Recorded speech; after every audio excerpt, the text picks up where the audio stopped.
Welcome back everyone, I'm Bob Miller, bringing you your daily second stimulus check and stimulus package and latest information. If you're new to the channel, make sure to subscribe to the channel down below and leave a like and a comment. It's greatly appreciated and helps get this video to more viewers like yourself.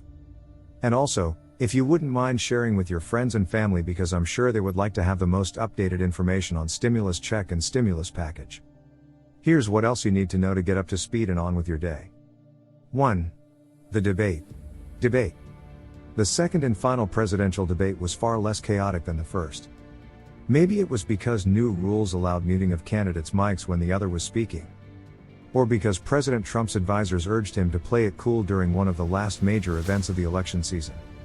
Asked about the pandemic, Trump argued the situation could be a lot worse and that the virus is going away despite surging numbers around the country. He also tried to find traction with unsubstantiated and convoluted claims about Biden's son, Hunter Biden, which have failed to manifest into the October surprise many Trump supporters hoped for. Trump also cast Joe Biden as a typical politician who hasn't solved major issues during his decades in office. For his part, Biden talked about moving away from an oil-based economy and increasing the minimum wage. He also said the Trump administration's practice of separating families at the southern border has made the U.S. a laughingstock on the world stage. With 11 days to go before the election, here's where negotiations on the next stimulus bill stand. 2. Election 2020. Russian hackers are targeting state and local officials and stealing data in a possible attempt to meddle in the election. U.S. national security officials claim.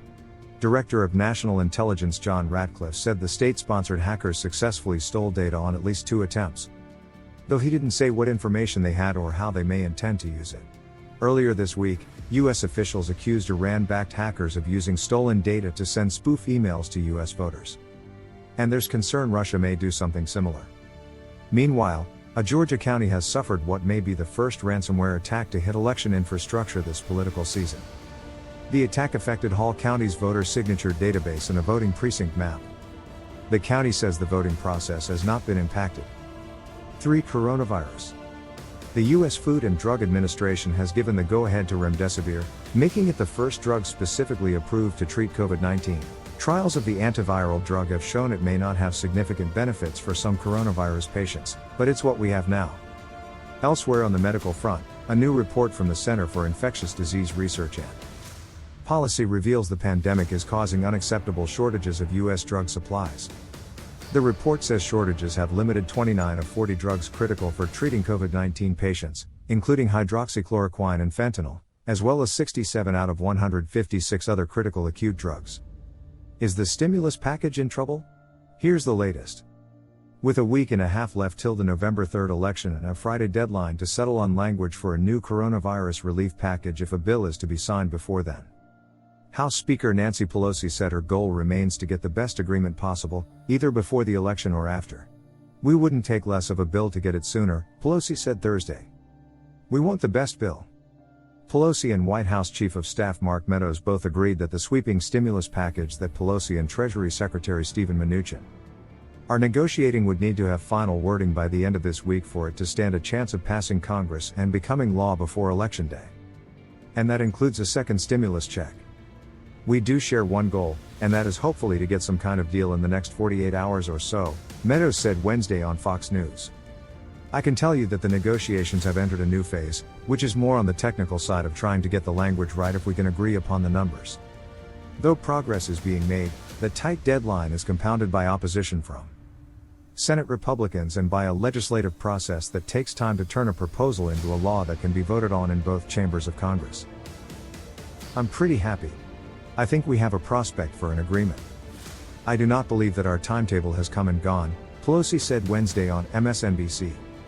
Acknowledging that even if time runs out before November 3rd, the bill would be retroactive to cover November 1st rents. Help is on the way, Pelosi said Thursday. It will be retroactive. Even if Pelosi pushed a vote through the House of Representatives in time, Senate Majority Leader Mitch McConnell could hold the vote until after the election, or rally fellow Senate Republicans to block it or vote it down. There are some Republican senators who might vote for it anyway. No one is going to get everything they want here, and from my perspective, that means the bill on this is probably going to be higher than I want it to be. And I'm very uncomfortable with that, Senator Marco Rubio, a Republican from Florida, said Thursday on CNBC's Squawk Box. "I think the price of not doing something is even higher. So as long as it's limited in some way, as long as it's not crazy, yes, I'm willing to be flexible about it because I think it's that important," Rubio added. And during Thursday's presidential debate, President Donald Trump said he is prepared to get a deal done. "We are ready, willing and able to do something."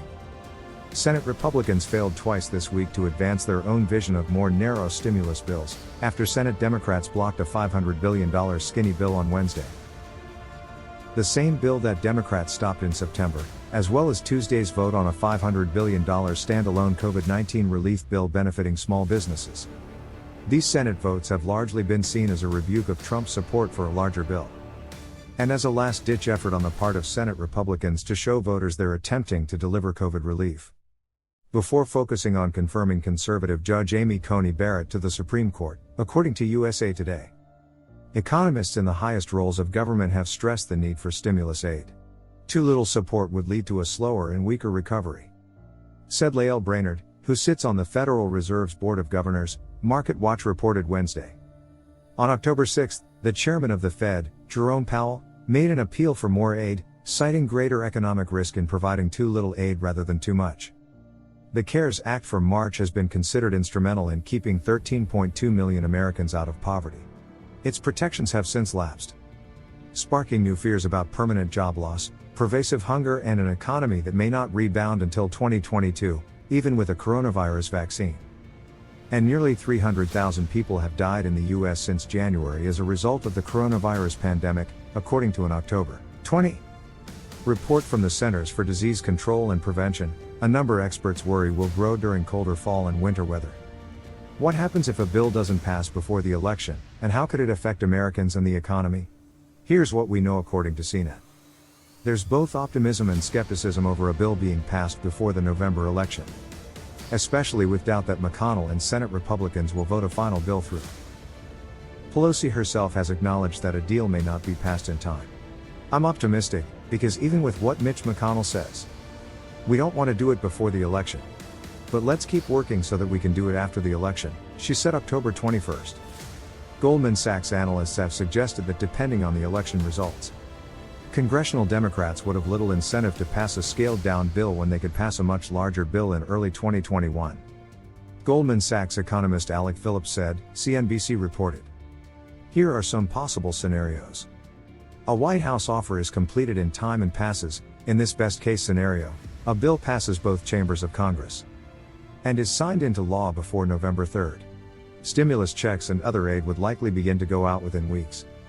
A White House offer is finalized and fails in the Senate. In this situation, the House could either attempt to pick up the Senate bills, if they pass that chamber, or wait until after the election, and potentially after the January 20 inauguration, to revisit stimulus aid, potentially setting back the clock by months.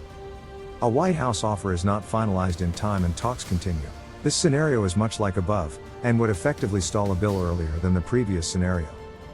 It's likely that the House would then use this bill as a starting point to push the bill through faster once negotiations revive post-election. Senate bill passes and the House passes as a last-ditch effort, in the event that the Senate's narrow stimulus bill passes that chamber. The House would have the option to take them up. If they passed, Trump would be able to sign them into law or veto them. It would be likely that Congress would take up another stimulus package after the election regardless. Talks stop until after the election results are in. If talks don't yield an actionable bill, negotiations could limp along or stop altogether. However, it's likely they'll restart in some capacity immediately after the election and leading into January. It's been speculated that if Trump loses the election, and if the Senate loses its majority, there will be little incentive to pass a sweeping package until 2021 during the transition. To help visualize when a bill could pass, CNET speculated and come up with 5 possible dates, both before and after the November election. If a bill does pass that includes a direct payment, here's how quickly we think the IRS could send a second stimulus check. What do you make of this? Comment below.